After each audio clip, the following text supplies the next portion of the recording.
Today, I'm heading down to the Nothe Fort in Weymouth. One of the town's many attractions, and personally, I think it's one of the most fascinating places to explore.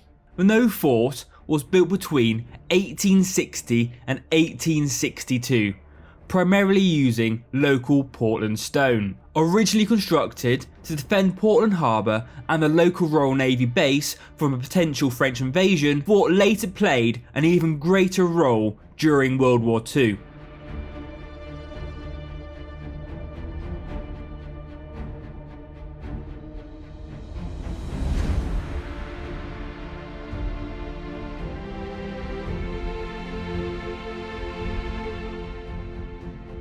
On the outer wall, there is a telecommunications room, used during the war to communicate with Allied forces through various methods.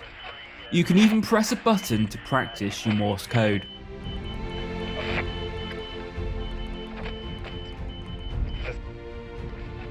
One of the standout features is this early piece of artillery, a rifled muzzle loading gun built by Armstrong in 1865. Notice the small notches on the shell? These slot into the rifling inside the barrel, causing the shell to spin for greater accuracy. It was the first of its kind to enter the British service. It could fire a 65-pound projectile at a speed of 1,260 feet per second. Now, positioned just above the telecommunications room was the observation room.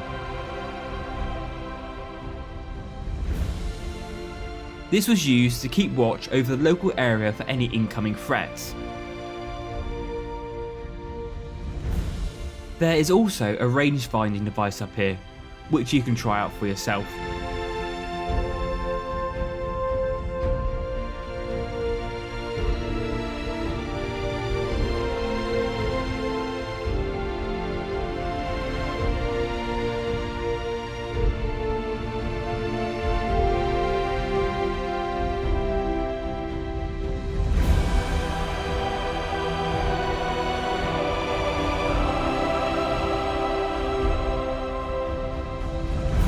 In 1903, three 6-inch breech-loading guns were installed along the ramparts.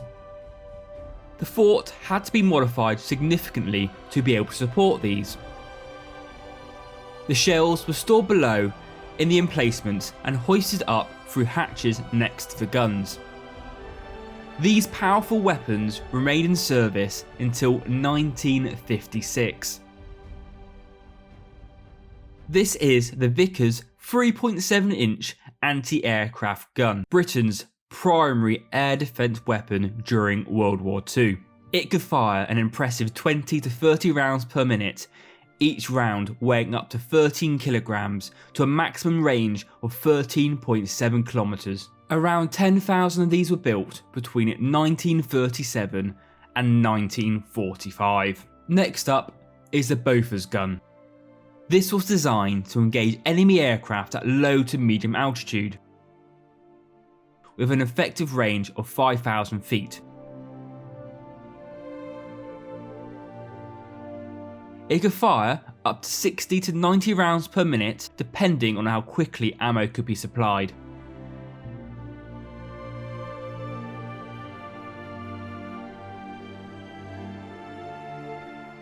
Above the main gate, there is this defensive room where soldiers could be stationed to protect this key entry point.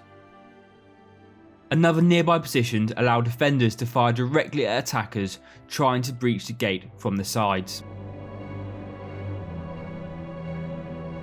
During World War II, the Nothe Fort played a vital role in Britain's air defences. Searchlights were used here to help identify enemy aircraft flying at night. This made Nothe Fort a key target for Nazi forces during World War II.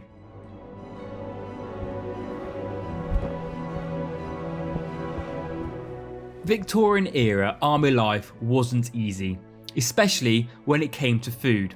Until 1887, daily rations were just £1 of bread and 3/4 of a pound of meat. That's including the bones. Poor nutrition led to poor fitness. In 1893, The Armoury Cookery School was set up in Aldershot, ensuring each unit had at least one trained cook.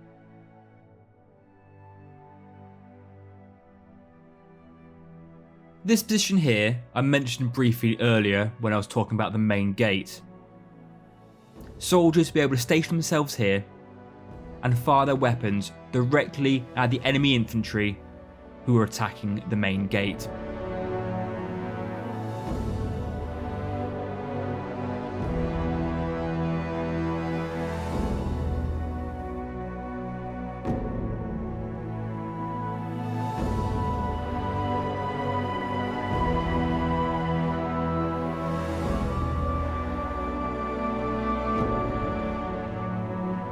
This cutaway model shows the Red Barracks, which housed 17 officers and 270 men, along with a small hospital.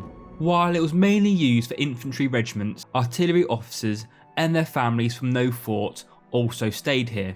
It was cramped, but far more comfortable than living in the fort.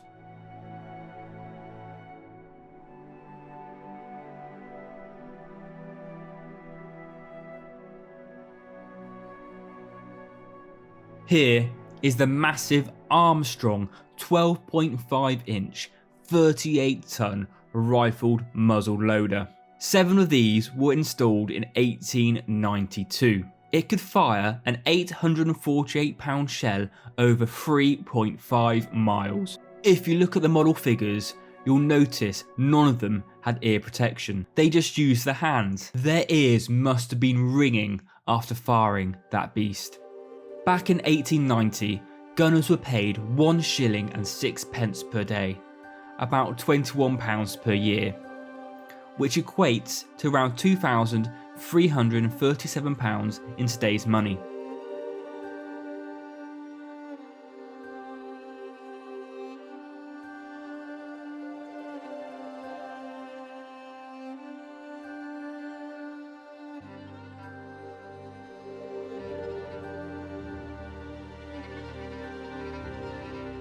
If your clothes got dirty, or you needed anything mending, you'd head down to the laundrette, and while you're there, keep an eye out. You might spot a mouse.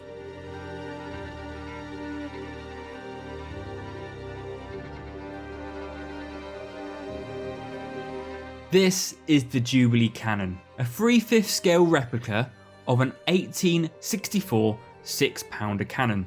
It was built by the Nothe Fort volunteers and first fired during the Queen's Golden Jubilee in 2012. Here is a fascinating cutaway model showing how the 6-inch gun we saw earlier was loaded. The gun sits above and a room below stored the ammunition. The shells were lifted up via an ammunition hoist.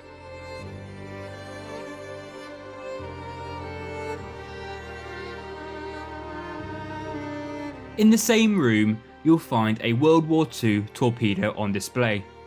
Some of the internal components are exposed, giving you an idea of how it all worked.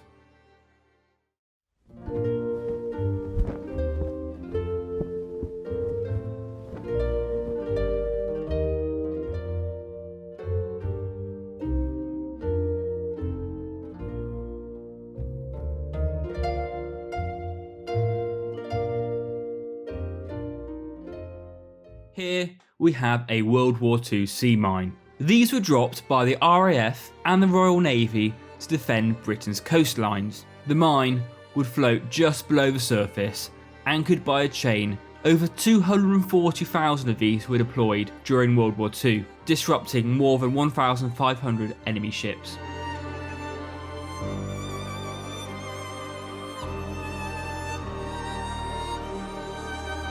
Heading underground, there's even a classroom where children used to go to school. It's still used today on school trips.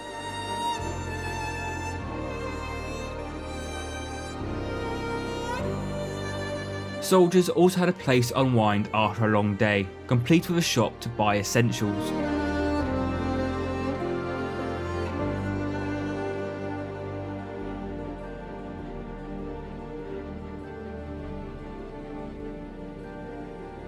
There is also a mock-up Anderson air raid shelter. though it's not exactly roomy. There are even rumours that the fort is haunted, especially here in the Ghost Walk area. It is said that a ghostly gunner still patrols the fort.